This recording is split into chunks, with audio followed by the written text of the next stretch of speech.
Halo Surabaya, apa kabar Rek? Kembali lagi bersama saya Deli Aldiano. Kali ini kita dalam pembahasan tema DPRD sikapi pelayanan kesehatan di Surabaya. Di mana pemerintah memiliki kewajiban dalam menyediakan hak dasar kebutuhan hidup masyarakat. Beberapa di antaranya adalah kesehatan, sumber daya, dan infrastruktur fasilitas umum serta fasilitas sosial yang mendukung kebutuhan masyarakat. Lalu bagaimana pemerintah Kota Surabaya memenuhi hal yang satu ini dan seperti apa evaluasi serta pengawasan Komisi D DPRD Surabaya agar hak-hak hidup warga Surabaya bisa dipenuhi secara merata. Sudah bersama saya Dr. Akmal Rawita Kadir, Ketua Komisi D DPRD Surabaya. Selamat siang, Dok. Selamat siang, Mas Dedi. Dokter, ini kesehatan sendiri, kita ngomongin kesehatan, ini kan salah satu hak yang fundamental bagi setiap warga betul, negara. Dan hal ini juga sebagai bagian dari kesejahteraan rakyat. Lalu bagaimana pemerintah Kota Surabaya ini memenuhi hak kesehatan untuk warganya, Dok? Iya, jadi kesehatan itu kan hak dasar amanah UUD 45 ya. Mhm. Bahkan kesehatan itu anggarannya itu paling besar sama pendidikan tuh besar sendiri. Jadi 2,5% APBD kita itu harus ada di anggaran kesehatan. Jadi kalau APBD Surabaya itu 12 triliun, berarti ada 2,5 triliun yang harus diserap di kesehatan. Jadi itu betapa pentingnya kesehatan buat kita semua ya Mas Deli ya. Nah untuk Kota Surabaya secara umum kita apresiasi ya program-program kesehatan di di Kota Surabaya ini. Kalau kita lihat indikator-indikatornya baik semua. Jadi kalau kita lihat indikator kematian ibu dan anak itu menurun, kemudian indikator stunting juga menurun jauh ya. Stunting ini mencerminkan gizi buruk ya. Jadi indikator kematian bayi juga menurun. Ini Surabaya ini bahkan saya dengar menjadi rujukan dari kota-kota lain untuk program-program kesehatannya. Dan yang paling disambut baik oleh warga masyarakat khususnya Kota Surabaya ini adalah program UHC. Program UHC ini dulu pemerintah kota mencanangkan yang kalau punya KTP Surabaya, dia bisa berobat gratis. Itu kan bargonnya seperti itu. Nah ini sangat disambut baik oleh warga Kota Surabaya.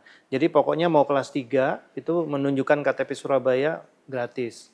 Nah ini secara umum pelayanan kesehatan di Surabaya bahkan ada program pelayanan puskesmas 24 jam Mas Deli. Ini secara umum kita apresiasi sekali Kota Surabaya ini dalam sisi kesehatan dengan program-programnya mampu membawa warga Kota Surabaya ini lebih sehat gitu ya. Nah, memang ada kendala-kendala di dalam program itu, ini yang kita evaluasi sehingga nanti program ini tetap berjalan dengan optimal dan mensejahterakan warganya. Karena kalau sudah sehat perekonomian meningkat, angka kemiskinan pasti akan menurun. Itu Mas Deli. Oke. Lalu ini kan sebenarnya sempat terdengar ada beberapa keluhan warga yang muncul nih, Dok. Iya, Lalu betul. bagaimana Komisi D menyikapi hal terkait akses sulit ke fasilitas kesehatan, terutama bagi warga yang kurang mampu sendiri, Dok? Iya. Jadi khusus warga yang kurang mampu ini ternyata memang ada beberapa kendala ya. Pertama yaitu akses, kalau kita melihat akses kesehatan yang pertama ada kebijakan BPJS yaitu 144 penyakit. Ya, penyakit itu di dalamnya itu ada hipertensi, diabetes, penyakit tipes, diare kayak gitu-gitu. Termasuk di mana dia tidak dilayani di rumah sakit, hanya dilayani di puskesmas. Kalau untuk pakai BPJS, kalau pakai umum di rumah sakit pasti dilayani. Nah itu satu kendala. Yang kedua, beberapa antrian pasien itu sampai sekarang masih menjadi kendala buat pasien BPJS, baik itu antri di poli, rawat jalan maupun antrian di rumah sakit. Nah itu sering sekali laporan ke kami, Komisi D, itu mereka harus mengantri sampai 20 sampai 30 pasien. Nah ini menunggu pasien yang keluar dulu baru dia bisa masuk. Nah ini kan jadi kendala pasien BPJS. Nah untuk pasien-pasien yang kurang mampu ini, khususnya yang 144 penyakit, tentu saja dia tidak bisa berobat ke rumah sakit dengan biaya mereka sendiri kan. Dia harus ke puskesmas yang 24 jam. Nah, ternyata puskesmas 24 jam, kalau mungkin pagi, sore mereka kerja kan. Mungkin puskesmas buka, tapi mereka nggak bisa ke sana, dia bisanya malam. Nah, kalau puskesmas 24 jam buka malam, tapi ternyata dicek ternyata tidak buka atau hanya on call dan sebagainya, ini jadi masalah. Jadi banyak beberapa masalah yang harus kita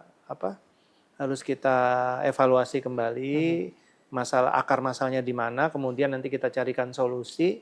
Karena program kesehatan di Kota Surabaya ini menurut kami ini cukup baik, Mas. Jadi perlu yang kurang-kurang ini kita tambal sehingga optimalisasi pelayanan akses kesehatan untuk warga Kota Surabaya itu betul-betul baik gitu. Oke. Dokter, ini kan sebenarnya kalau ngomongin soal tahun lalu sendiri ya, Dok, Iya, pemerintah Kota Surabaya ini sempat mengimplementasikan integrasi layanan primer atau ILP. Iya. Dan bagaimana inovasi ini berjalan dan berkembang sejauh ini, Dok? Jadi integrasi layanan primer ini sebenarnya sudah jadi programnya pemerintah pusat. Jadi melalui program Satu Sehat, kemudian melalui program e-care. Jadi integrasi pelayanan primer ini jadi kalau misalnya contohnya nih, kalau ada pasien di puskesmas terus kemudian dia tidak bisa ditangani karena penyakitnya ada komplikasi gitu ya. Nah, dia harus dirujuk ke rumah sakit. Nah, itu sudah satu data itu. Satu data dari puskesmas ke mana? Ke rumah sakit, kemudian satu data ke BPJS. Bagi yang memang dia menggunakan BPJS. Kemudian dia juga akan satu data dengan Satu Sehat karena sekarang ini ada program pemeriksaan kesehatan gratis bagi yang berulang tahun kan. Iya. Nah, itu juga nanti datanya itu akan masuk ke situ juga. Makanya itu yang kita maksud dengan integrasi pelayanan primer, di mana Surabaya ini bukan membuat aplikasinya supaya terintegrasi, bukan, tapi dia memberikan kontribusi yang baik terhadap data yang dibuat oleh program pemerintah pusat, sehingga nanti Indonesia itu punya satu data di mana intinya itu aplikasinya kalau tidak salah namanya Satu Sehat, di mana kalau mau ke mana-mana itu datanya ketika diklik di fasilitas kesehatan itu sudah keluar semua riwayatnya dan sebagainya. Jadi itu yang kita sebut dengan integrasi primer ya. Kalau yang primernya itu khususnya yang di puskesmas gitu. Itu udah berjalan, Mas. Oke, sudah berjalan ya. Oke, lalu bagaimana soal evaluasi dan pengawasannya nanti kita akan bahas di segmen selanjutnya, Dok. Anda jangan kemana-mana, masih bersama kami.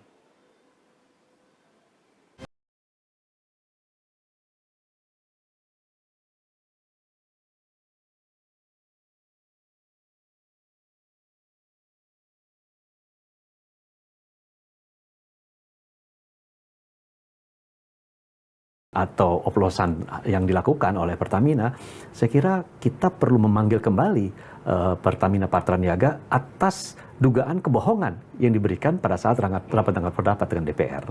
Jadi saat ini posisi DPR menunggu dulu ujungnya dari Kejaksaan Agung, baru kemudian memanggil lagi Pertamina Patraniaga, atau seperti apa sekarang posisi DPR ini? Ya, kan sekarang dua pihak sedang bekerja,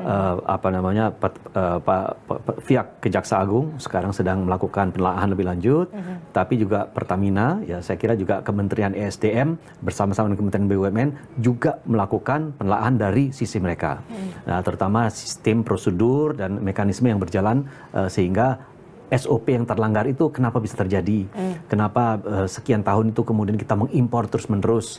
Ya, dan kenapa kalau impor 1 kali 2 kali kan itu mungkin sebagai pengecualian ya. Tapi kalau terus-menerus mungkin pelakunya, mohon maaf, mungkin pelakunya jauh lebih banyak lagi daripada itu. Itu kan dugaan-dugaan yang perlu dijawab. Dijawabnya dengan data, dengan fakta, hasil investigasi yang menyeluruh dari aparat penegak hukum. Jadi, tapi begini Mas, yang jadi sekarang kan kita masyarakat begitu ya, konsumen yang biasa beli Pertamax begitu ya, jadi bingung nih. Jadi sebenarnya dioplos atau enggak? Karena Kejagung sudah keluar diksi itu begitu ya, kemudian Pertamina Patraniaga kemudian juga membantah. Posisi masyarakat kan jadi bingung, jadi resah nih. Jadi yang benar yang mana begitu? Nah, DPR posisinya di mana nih? Kita dalam hal ini memang mendorong agar segera hasil penelaahan, pendalaman itu segera bisa disampaikan kepada publik. Tujuannya satu, jangan sampai kemudian kita memperpanjang keresahan publik ini, karena publik kan juga sudah begitu resah sehingga sangat rentan untuk dimasuki unsur-unsur atau ya info-info yang kemudian menambah resah mereka yang belum tentu benar. Ya apalagi sekarang segala sesuatu tuh melalui media sosial cepat sekali penyebarannya, sangat sekali penyebaran cepat sekali. Itulah yang ingin kita cegah biar agar publik mendapatkan kepastian dari siapa? Dari pihak-pihak yang memang memiliki otorisasi untuk memberikan. Misalkan Direktur Utama Pertamina yang memberikan pernyataan itu. Kemudian misalnya Jaksa Agung atau Jaksa Agung yang membidangi masalah tindak pidana ini korupsi, dialah memberikan pernyataan itu. Termasuk juga dalam hal ini misalkan saja Menteri BUMN ya selaku kuasa pemegang saham dari Pertamina yang bisa menyampaikan hal itu untuk memberikan keyakinan kepada publik bahwa kita telah menyatakan hal ini adalah benar berdasarkan hasil investigasi yang menyeluruh, agar publik menjadi tenang. Dan saya kira itu amat sangat penting untuk diberikan feedbacknya kepada publik. Atau orang-orang yang berharap memang PDI berantem beneran dengan pemerintahan Prabowo, dan itu tidak terjadi. Tapi kan yang harus kita pikirkan bukan mengenai harusnya PDI ada di posisi mana dalam konteks politik praktis. Tapi yang harus menurut saya kita tempatkan dengan benar adalah PDI harusnya menempatkan kadernya yang sudah dipilih rakyat dan sudah menjadi bagian dari pemerintah pusat seperti apa dalam konteks retret. Ya, menurut saya ini tepat. Bahwa ketika dilanda masalah pun mungkin hal paling maksimal yang bisa dilakukan hanya menunda dalam konteks standby dan commander call tadi. Kalau memboikot itu salah. Tapi gini Mas Bro, ini bukan artinya di internal PD Perjuangan sendiri ada dualisme, bukan dualisme ya, ada dua idealisme yang berbeda. Ketika sikap itu pertama terkesan, tadi kan dibilangnya terkesan memboikot, tapi kemudian belakangan akhirnya datang ke retret ya secara tidak langsung bilang bahwa kami mendukung pemerintah. Kalau faksionalisasi pasti ada. Ya pasti ada. Dan semua partai pasti ada. Ya kita kan cuman kan tahu. ini terlalu kentara gitu kelihatannya. Sebenarnya kalau tanpa kejadian ini pun semua orang tahu. Ya? Ada orang yang mengatakan ada kubu Mbak Puan, ada kubu Mas Nanan, ada kubunya Ibu Mega, beda lagi dan lain-lain. Dulu ada yang menyebut kubu Jokowi, itu kan perbincangan di publik dan tanpa kasus ini pun perbincangan itu ada. Tapi yang jelas dari rentetan yang ada, di dalam pasti tetap ada perbedaan politik ya. Saya hanya bisa mengatakan penjelasan dari DPP kemarin untuk menjawab berpuluh macam tafsir yang ada, menurut saya udah tepat itu aja. Itu yang udah bisa menjawab katanya. Sebenarnya kan bisa terlihat gini loh, pada saat ditunjuknya jubirnya siapa. Dalam konteks politik ya, kalau secara hukum tentu saja pasti Bang Roni ya. Karena memang pengacaranya kan Roni, bidang hukum juga Roni. Tapi ketika dipilihnya adalah seorang Ahmad Basarah, menurut saya di situ memperlihatkan kalaupun ada faksionalisasi, dalam konteks ini PDI ingin menempatkan persoalannya lebih secara proporsional, kooperatif, dan bukan dalam konteks berseberang-seberangan apalagi perang. Mas bisa tahu lah kalau nama-nama lain yang cenderung akan lebih keras, meledak-ledak gitu. Meledak-ledak menyuarakan isu seperti ini gitu. Ya. Gitu. Dari situ kelihatan. Saya membayangkan jubirnya itu Adian. Nah, saya nggak ngomong tapi nama yang pertama keluar itu. Yang kemarin. Sorry, Bang.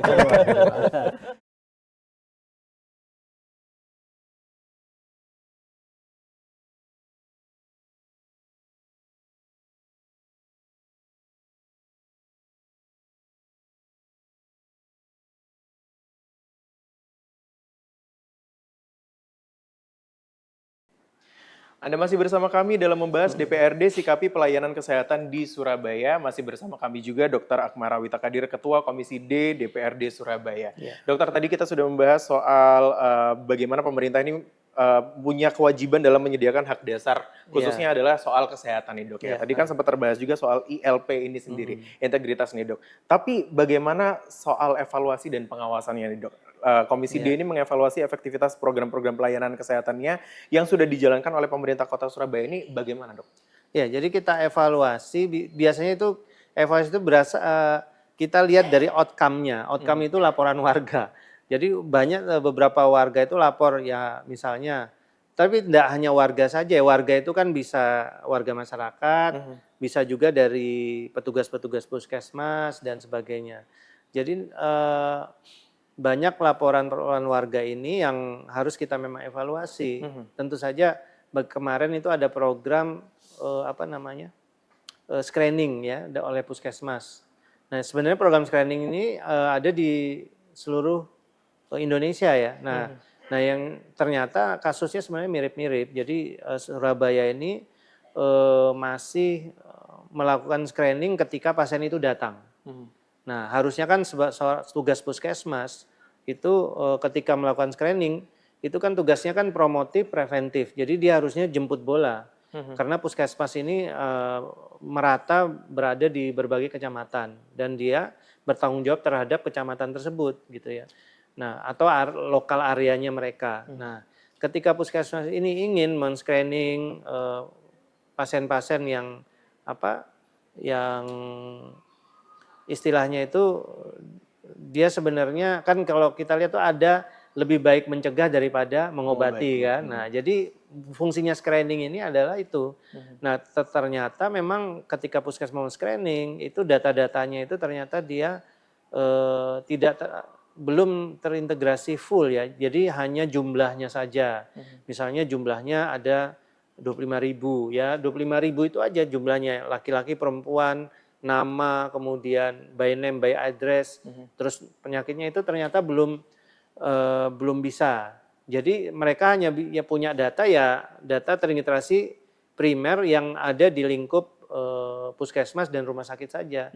Tetapi yang untuk BPJS itu tidak, karena kan kita tahu bahwa kalau kita sudah UHC, Universal Health Coverage, maka yang mau kelas 3 itu kan gratis. Jadi hampir 100% itu kita itu sudah bisa, sudah 100% bukan hampir ya, warga kota itu sudah dijamin kalau dia mau kelas 3. Nah ini datanya itu harus betul-betul betul-betul komplit harusnya. Puskesmas tidak hanya jumlahnya saja tetapi juga agregat by name, address, kemudian data-data riwayat penyakit. Nah ini yang harus dikoordinasikan dengan BPJS. Nanti kita juga akan mengundang BPJS terkait ini sehingga nanti program cek kesehatan gratis yang dicanangkan untuk ulang tahun ini juga bisa terintegrasi dengan mudah sehingga pelaksanaan program cek kesehatan gratis ini juga akan baik. Jadi Surabaya ini alhamdulillah dia betul-betul menyambut baik program-program kota, program-program pemerintah pusat. Jadi program cek kesehatan gratis ya yang dicanangkan kalau ulang tahun harus bisa daftar secara gratis. Jadi bisa cek tuh. Tapi bayi usia ya. Jadi bayi, terus remaja, kemudian dewasa sampai lansia. Nah, itu cek-ceknya itu ada sendiri itu udah. Dan itu gratis, Mas. Nah, dokter tadi sempat Dokter Akmal ini mention ya soal BPJS ini banyak sebenarnya yang sering muncul permasalahan terkait BPJS sendiri khususnya untuk warga di Surabaya mengenai prosedur pendaftaran yang banyak yang bilang itu kalau rumit, lalu juga sistem rujukannya yang nggak jelas. Ini bagaimana tanggapan Komisi D sendiri, Dok? Jadi sebenarnya kalau tidak rumit, enggak temi mungkin sosialisasi ya. Jadi kadang-kadang kalau kita kan pasien-pasien itu banyak yang ada yang kalau yang muda-muda itu kadang-kadang masih merasa sehat, enggak perlu cek. Nah, tapi ketika umur itu sudah di atas 40, 50, bahkan sampai lansia dan pendaftaran itu menggunakan aplikasi, nah itu menjadi butuh keseriusan untuk melakukan sosialisasi di sini. Kadang-kadang lansia ini enggak bisa Mas buka aplikasi JKN yang punya BPJS itu. Nah itu dia tidak bisa, harus dibantu oleh anaknya yang muda. Nah ini perlu ada sosialisasi untuk BPJS dan ini menurut saya memang masih kurang, khusus yang lansia-lansia itu. Nah ini makanya dianggap sebagai pendaftarannya yang agak ribet gitu ya. Tapi kalau sebenarnya KTP-nya tidak bermasalah, kemudian ID-nya itu tidak bermasalah, saya rasa ini aman-aman aja tuh langsung daftar di JKN-nya.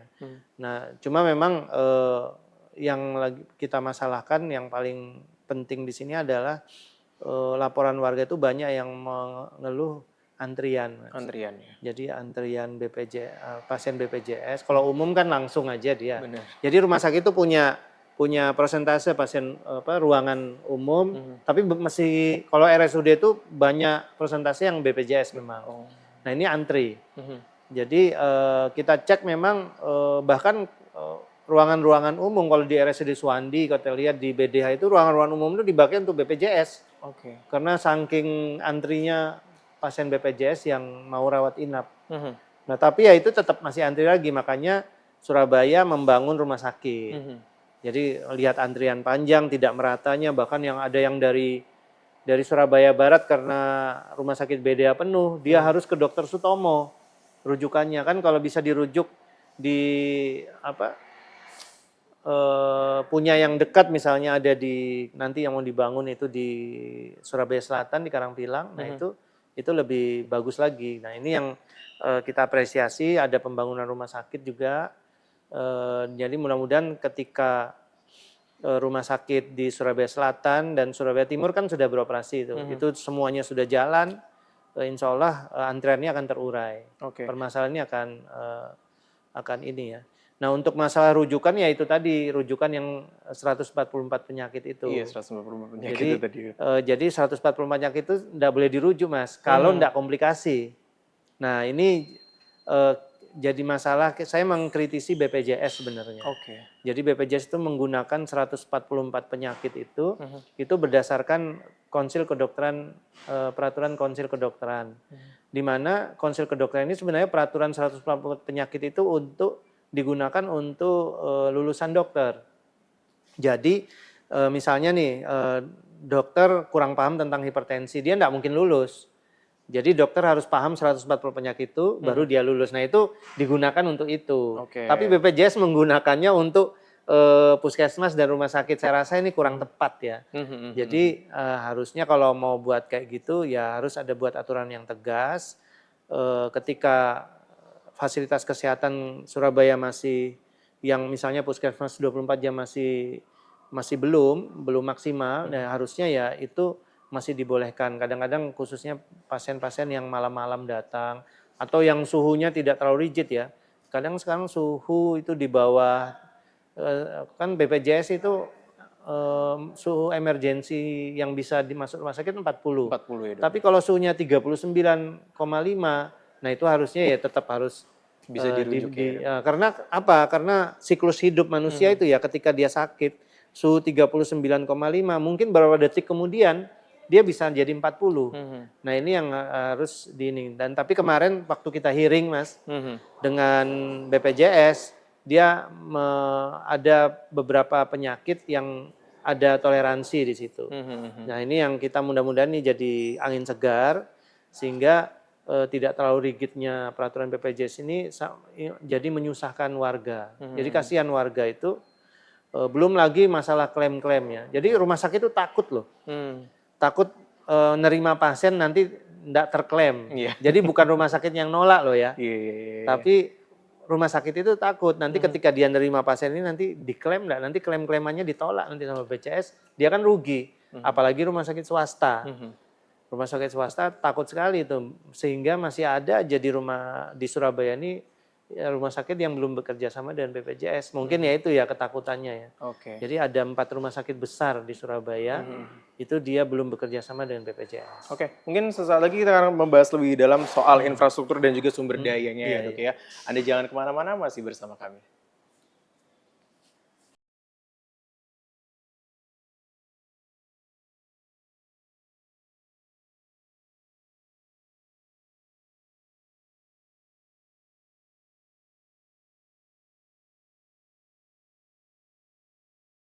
Yakinkan masyarakat bahwa kondisinya adalah A atau B, misalkan saja tidak ada oplosan atau tidak ada permasalahan terhadap mesin ibu bapak karena adanya kekhawatiran oplosan.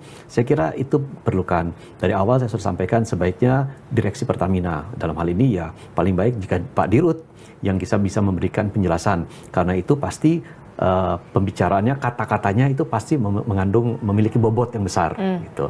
Mungkin juga Pak Dirut kemudian bisa menyampaikan bahwa dalam melaksanakan penelusuran dan pendalaman, mungkin kita bentuk tim independen yang kredibel, misalkan saja seperti itu.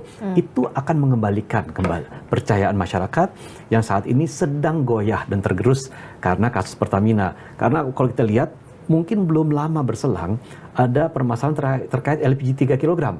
Meskipun itu permasalahan kebijakan, tetapi kan penyalur LPG 3 kg ada Pertamina. Jadi masyarakat bilang, kok Pertamina kemarin begini, sekarang ada masalah lagi. Ya, jadi saya kira hal-hal ini perlu segera dibenahi, karena Pertamina itu bagaimanapun juga ya merupakan perusahaan BUMN yang memiliki penyaluran dari BBM yang merupakan hal esensial bagi masyarakat, LPG yang juga sehari-hari kita bergunakan untuk masak bagi masyarakat, ya sangat melekat dengan kehidupan masyarakat sehari-hari. Kalaupun ada rasional, upaya politisasi seperti itu, saya lebih senang PDI misalnya bersikap keras. Misalnya mengkritik sebagian kebijakan dari pemerintah yang dianggap ugal-ugalan dalam konteks efisiensi. Saya lebih senang misalnya PDI Perjuangan bersikap keras menyikapi demo-demo Indonesia Gelap apabila betul tuntutannya memang sesuai dengan aspirasi konstituen. Tapi bukan karena konflik elitnya, kemudian ngambek. Itu yang saya selalu katakan di awal. Tapi makanya menurut saya angin segar bahwa apa yang di konferensi perskan kemarin sih paling tidak terasa rasional lah. Dan menunjukkan bahwa PDIP tetap tenang gitu ya. Paling penting itu, tidak ada dalam kondisi emosional dan membabi buta. Tapi Terkesan gini, biasa konferensi saja. kemarin itu yang terlihatnya tenang gitu. Itu saya teringat pernyataan Ibu Mega tahun lalu. Kalau sampai sekjen saya ditahan, Saya akan saya datangkan. datangin KPK. Ya, Itu kan tadi ngomongin soal ngobok-ngobok itu tadi. ya. Nah, apakah itu masih relevan pernyataan itu jika terwujud saat ini? Sepertinya juga itu akan menjadi langkah yang blunder nggak sih kalau memang itu terjadi? dilakukan. Ya sebenarnya kan sudah terjawab dengan pernyataan kemarin. Apakah mungkin Baskara dengan Roni berani bikin rilis seperti itu ditandatangani tanpa sepengetahuan Ibu Mega? Ya menurut saya tidak. Ya. Ya artinya di sini kan kita melihat juga sikap dinamis seorang Megawati Soekarno Putri tetap berprinsip pada satu titik. Di sisi lain juga mungkin membaca lebih detail data-data yang sifatnya empiris, sikapnya mungkin juga akan lebih dinamis seperti yang kita lihat hari ini. Lebih dinamis ya kalau Tidak seseru harapan sebagian netizen tentu saja. Karena ini kalau tinju ini akhirnya jadi ditentukan oleh kemenangan angka gitu kan, Iya, bukan nggak- KO. nggak KO ya. Sementara yang namanya publik dan netizen ini berharap kayak Mike Tyson itu satu ronde kalau perlu KO gitu. Ribut gitu ya, benar.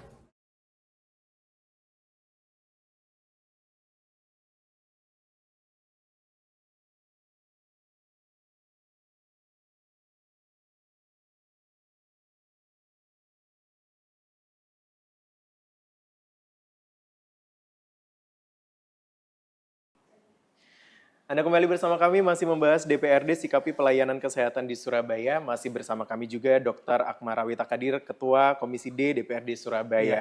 Dokter tadi sudah membahas cukup banyak soal problematika BPJS khususnya dan juga bagaimana kualitas pelayanan kesehatan di Surabaya tersendiri nih dok. Tadi sempat terbahas juga nih dok mengenai klaim BPJS yang menurut masyarakat susah. Iya. Memang ditemuan di lapangan seperti itu atau bagaimana dok? Jadi klaim BPJS di rumah sakit Iya, di rumah sakit ya. Jadi kadang susah, kadang tunda, kadang ditolak. Tapi lebih banyak tundanya karena itu tadi kalau tunda itu berarti kan kalau rumah RSUD mungkin masih aman-aman aja karena dia punya anggaran APBD kan. Tapi kalau swasta dia kan harus menggaji karyawan-karyawannya dan sebagainya. Jadi kalau itu ditunda oleh rumah sakit oleh BPJS, nah rumah sakit itu kan tidak dibayar klaimnya. Nah ini masih rapat-rapat lagi memastikan. Memang sih oke lah gitu, tapi kalau terlalu sering ada klaim tertunda, bahkan ditolak, nah ini akan mempengaruhi rumah sakit. Jadi saya tidak mengharapkan nanti rumah sakit swasta hengkang semua dengan BPJS. Kan tidak ada aturannya, tidak ada kewajibannya ya. Jadi contohnya nih ada rumah sakit kita besar nih, rumah sakit kesayangan kita semua, nih Rumah Sakit Darmo, RKZ, National Hospital, terus ada 4, pokoknya satunya lagi Premier. Ya itu kan sampai sekarang masih kita persuasif terus supaya ikutlah bekerja sama dengan BPJS. Karena ini akan mengurangi beban di RSUD. RSUD di Dr. Sutomo itu bebannya itu luar biasa antriannya. Nah, cuma kalau BPJS masih terlalu rigid, kemudian aturan-aturan klaimnya terlalu sukar, nah ini jangan sampai nanti gara-gara itu rumah sakit swasta tidak mau bekerja sama gitu. Nah ini jadi apa? PR besar buat BPJS untuk betul-betul ini, karena kan BPJS ini kan kalau secara harfiah kita bilang itu juru bayar, dia bukan asuransi kesehatan ya, beda dengan asuransi kesehatan. Jadi ini namanya aja jaminan kesehatan, jadi dia yang menjamin kesehatan masyarakat Indonesia khususnya di Kota Surabaya ini. Jadi itulah harapannya supaya nanti BPJS betul-betul mencarikan solusi buat ini ya. Oke. Gitu. Saya sebenarnya penasaran nih Dok, sebenarnya langkah-langkah apa sih yang akan diambil sama Komisi DPRD Surabaya, khususnya untuk mengatasi kekurangan tenaga medis, kalau kita ngomongin soal tenaga medis di Surabaya dan juga tenaga kesehatan lainnya?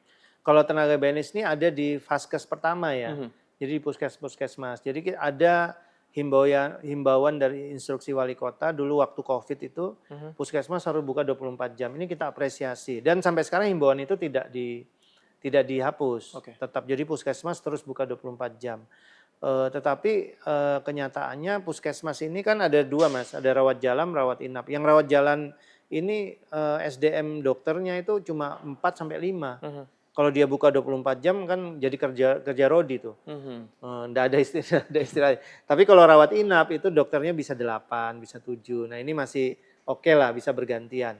Nah jadi ketika kita kecek itu ternyata malam-malam itu puskesmas yang rawat jalan terutama itu ya kadang-kadang yang ngomongnya 24 jam ternyata masih digembok pagarnya, lampunya mati. Ini kan kasihan warga. Jadi saya harapkan Dinas Kesehatan harapannya jadi mengatur ini kembali. Dan kita punya strategi, jadi seperti contohnya kita kan punya fakultas kedokteran banyak itu di Surabaya ini ada 8 ya fakultas kedokteran bermunculan dan lulusannya pasti banyak. Nah ini ada kerjasama dengan fakultas kedokteran di Surabaya untuk menarik dokter-dokter yang ada sehingga bisa bergabung dengan puskesmas.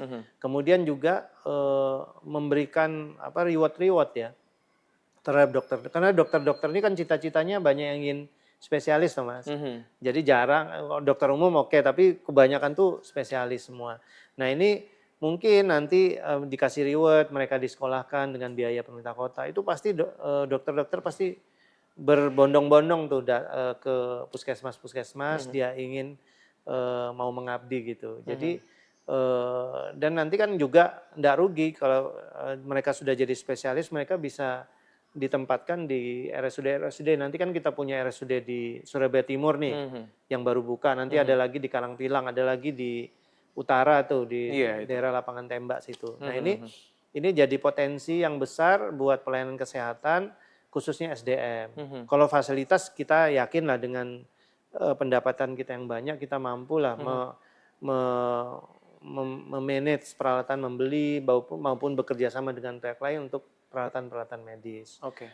Jadi ini dan potensi ini kita bisa kembangkan lagi menjadi medical tourism, Mas. Nah, medical tourism ini pelayanan kesehatan yang sudah dipaketkan sehingga tidak hanya warga Kota Surabaya tetapi wisata lokal maupun wisata mancanegara ini percaya terhadap pelayanan kesehatan di Kota Surabaya. Ini harapan kita semua. Oke, baik. Dok, terakhir nih pertanyaan saya ngomongin soal anggaran nih Dok ya. Kalau anggaran kan pasti yang namanya anggaran tuh akan ada yang takutkan masalah penyelewengan. Ini soalnya kalau ngomongin anggaran Kota Surabaya ini sebesar 5,6 triliun terhadap pembangunan infrastruktur kesehatan di berbagai titik. Ini untuk mengawasi demi mencegah penyelewengan dan juga menjaga akuntabel anggaran. Ini Komisi DPRD bagaimana? Itu mungkin rencana peminjaman kayaknya ya 5,6 triliun. Ya ini mudah-mudahan ini jadi salah satu pendongkrak ya. Pendongkrak untuk warga kota untuk pemerintah kota agar ketika nanti kita meng-ACC kan harus ada ACC DPRD dulu tuh. Meng-ACC pinjaman 5,6 triliun itu bisa digunakan untuk infrastruktur yang belum, contohnya rumah sakit tuh ya, Oh, rumah iya. sakit yang belum, yang mana kita tidak masuk di anggaran APBD, karena ini kan beda, anggaran APBD sudah kita gedok, sudah ada kurang lebih 12 triliun, kemudian nanti pinjam lagi 5,6 triliun. Nah ini jangan sampai ada double anggaran. Nah ini takutnya nanti double anggaran yang satu sudah dipakai yang misalnya infrastruktur pembangunan rumah sakit dipakai APBD, tapi ngakunya pakai pinjaman kan, kan double. Nah ini tapi itu insya Allah kita awasi Mas, karena DPRD ini punya mekanisme-mekanisme. Kita ada kebetulan saya juga di Banggar, jadi semua anggaran itu kita awasi secara detail ya. Jangan sampai karena kan nanti utang ini kan yang bayar kan warga kota juga. Karena kan pajak-pajak dari warga kota juga. Nah ini kita harus mempertanggungjawabkannya itu di dunia maupun di akhirat itu Mas. Jadi mudah-mudahan tidak ada penyelewengan lah. Mudah-mudahan nggak ada penyelewengan ya. Oke, Dokter Rokma, mungkin boleh terakhir bisa ada pesan-pesan yang mau disampaikan untuk khususnya warga-warga Surabaya ya. Ya, jadi untuk warga Kota Surabaya ini manfaatkan betul program-program kesehatan di Kota Surabaya. Contohnya UHC ya. Jadi UHC ini bagi warga kota yang punya KTP Surabaya dan ingin mau kelas 3, itu dia akan bisa berobat gratis di puskesmas, dan ketika sakitnya itu dirujuk ke rumah sakit, dia akan mendapatkan biaya gratis juga. Jadi manfaatkan dan sering-sering bertanya kepada petugas puskesmas, pencegahan penyakit dan penyakit-penyakit apa saja yang emergensi maupun penyakit-penyakit apa saja yang tidak ditangani di rumah sakit. Contohnya 144 penyakit. Nanti puskesmas akan menjelaskan secara detail gitu. Dan untuk pemerintah kota, saya mengharapkan kesehatan ini adalah hak dasar bagi setiap warga negara. Jadi betul-betul nanti program-programnya betul-betul dievaluasi dengan baik. Kita tahu ada program-program yang bagus, yang UHC, Puskesmas 24 jam ini betul-betul harus dilanjutkan terus. Yang kurang-kurang itu ditambal-tambal sehingga pelayanan kesehatan di Kota Surabaya ini lebih optimal dan lebih dirasakan oleh warga Kota Surabaya. Oke, baik Dokter Anwar, terima kasih. Mungkin harapan besar untuk Kota Surabaya bisa menjamin khususnya kesehatan untuk warganya sendiri ya, Dok ya. Betul. Baik, itu tadi pembahasan kita DPRD menyikapi pelayanan kesehatan di Surabaya. Sekali lagi terima kasih untuk Dr. Akmal Rawita Kadir, Ketua Komisi D DPRD Surabaya. Saya Deli Aldiano beserta segenap kru yang bertugas mengucapkan terima kasih dan sampai jumpa.